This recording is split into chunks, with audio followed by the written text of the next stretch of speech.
موقف بطولي ليا، مش بطولي لا يعني بطولي انا البطله فيه. اوكي تعالوا احكي لكم على موقف انا من المواقف اللي انا لحد اللحظه دي بحس نفسي فخوره فيها، فخوره بنفسي بيها، والحمد لله هي مواقف كتير.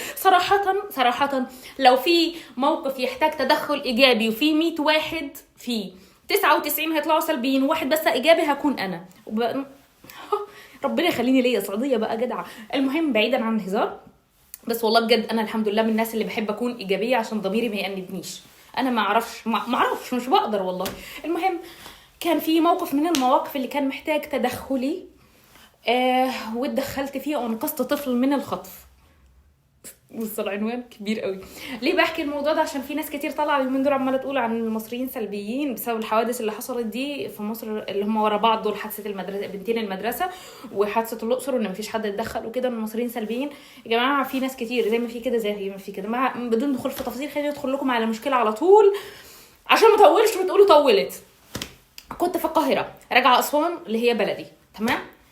وانا كنت لسه يعني صغيره جدا عن كده، تمام. كان من 9 سنين تقريبا يعني، ولا 8 سنين والله ما فاكره، بس كان من فتره كبيره يعني، انا مسافره مصر من 7 سنين فقولوا 8 سنين مثلا. المهم كنت راجعه على اسوان في محطه اللي هي محطه مصر، فشفت طفل صغير كده يعني، تمام، مش عارفه كام سنه يعني، بس يطلع له بتاع 6-7 سنين كده. المهم الولد الصغير ده فبيسالني بيقول لي سمحت يا طنط اطلع منين، اخرج من انهي باب؟ فاللي هو مش لوجيك ان طفل زي ده يبقى وسط القطارات كده في محطه القطر لوحده. فقلت له انت معكش حد؟ قال لي لا مش معايا حد. فبقول له ليه ازاي انت جاي له؟ الواد خاف مني قام جاري، تمام.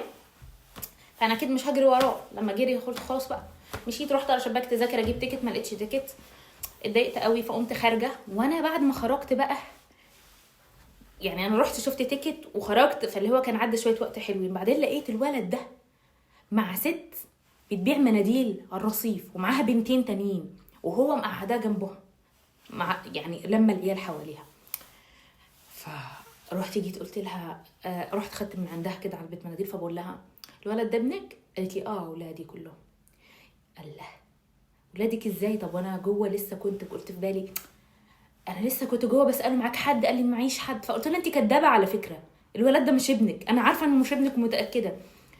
راحت قالت لي هو قال لي ان هو ملوش مكان ومش عارفه ايه والكلام ده. المهم الست ارتبكت واترعبت في ثواني كده، كانت لمت الحاجه بتاعتها وخدت بنتينها ومشيت. قالت لي انت عايزه مني ايه؟ عارفين انتوا بيدخلوا فيكم بالصوت دي، فهي دخلت فيها بالصوت وانا برضو يعني لسه كنت صغيره فكنت بخاف يعني بصراحه يعني. فرحت بس كل اللي قدرت اعمله ان خدت الولد منها قلت له تعالى ومسكت ايده كده مشيت رجعت تاني على عارفين اللي هي مش اسم الشرطه، عارفين اللي هو جوه محطه الباص، مش محطه القطر مش بيبقى فيه نقطه او اسمها مش عارفه اسمها ايه، بس احنا بنقول عليها النقطه اللي هي بيبقى فيه زي بتاعه شرطه صغيره، تمام. فرحت فيها هناك للضابط وقلت له حصل كذا كذا والولد ده مش ملوش حد هنا تقريبا، انا مش فاهمه منه حاجه ومش عايز يتكلم. اما الضابط اتكلم مع الولد بقى خايف وبقى بيترعش ويعيط والكلام ده حبيبي. فاللي اكتشفناه بقى ان الولد متعذب في جسمه من ورا ومضروب في جسمه كله. الولد مامته وباباه منفصلين، فمامته سابت الولد لباباه وعايش هناك مع مرات باباه، فمرات باباه وباباه هم اللي ضاربينه الضرب ده كله. فهو قام سايب البيت وراكب القطر. هو كان من مدينه تانية مش فاكره هي ايه، مش هعرف اقول لكم هي ايه، بس الولد كان عارف مدينته، اسم مدينته، كان عارف ان هم ساكنين فين، فوق مطعم كذا في المدينه دي. فراح الضابط يومها جاب الرقم بتاع المطعم ده، اتصل على هناك، عمل اتصالات كتير، الموضوع مش خلص في ثواني كده. المهم يا حبيبي طب ايه، ولا صدري يعيط يقول ما ترجعنيش عند بابا. طب عايز تروح عند مين؟ انا عايزه اروح عند ماما. طيب ماما فين يا حبيبي؟ انا مش عارف، ماما في بيت جده. طيب هنوصلك ليها ازاي؟ انا مش حافظ غير رقمها. طب هات رقمها. المهم جبنا رقمها واتصل بيها وظابط اتكلم معاه، وبعدين الدهانه اتكلمت معايا وفضلت تعيط. اكتشفنا ان الام قاعده في المنيا واحنا في القاهره، فالولد مسافه.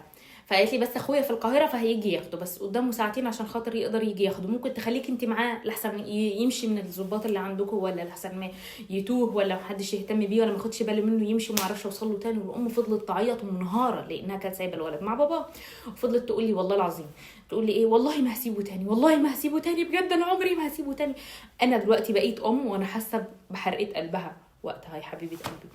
فقعدت اقول لها طيب خلاص ما تقلقيش، انا هقعد مع الولد الساعتين دول لحد ما اخوك يجي. قعدت مع الولد ساعتين، وكل شويه الام تتصل بالتليفون، انت لسه قاعده معايا، انت لسه قاعده معايا، اقول لها اه. والحمد لله الحمد لله يعني اخوه جه، اخوها اللي هو خال الولد جه واستلمه. الام فضلت تدعي لي دعاوي يومها، اقسم بالله العظيم بجد رهيبه رهيبه. فالخلاصه اني الحمد لله انقذت الولد في الاخر. كان ممكن يبقى يطلع متشرد مع الست دي، مع زي البنتين اللي ممكن على الاغلب يكونوا مخطوفين برضو. بس مش عارفه، يمكن انا لو دلوقتي انا في الشخصيه اللي انا بكلمكم بيها دي دلوقتي، كنت هوقف الست غصب عنها وهجيب لها البوليس وهعمل موقف ايجابي اكبر من كده. بس انا وقتها بحكم ان انا لسه كنت صغيره وغريبه عن البلد، انا مش عايشه في القاهره كنت، ما برضو مش هعرف اتصرف قوي. فده اللي عرفت اتصرف بيه، وان انا اخد الولد منها. وبرضو كنت مقلقه لحسن يبقى فيه عصابات ولا حاجه، فاخدت الولد بسرعه ومشيت. خليكم ايجابيين. لو حد بيشوف الفيديو ده وبيتاثر بكلامي، او في جيل صغير، انا عارفه ان في جيل صغير بيتابعني صغيرين، فيا ريت تتاثروا بالمواقف اللي زي دي وتخليكم ايجابيين. عمركم ما تخافوا. ولما تحاول تكون ايجابي، انت حاولت، فاللي قدامك هيحاول زيك، واللي جنبك كل الناس. يعني الحاجات دي بتبقى زي عدوى، لو انت سكت الكل هيسكت. فاهمين قصدي؟ وبس والله.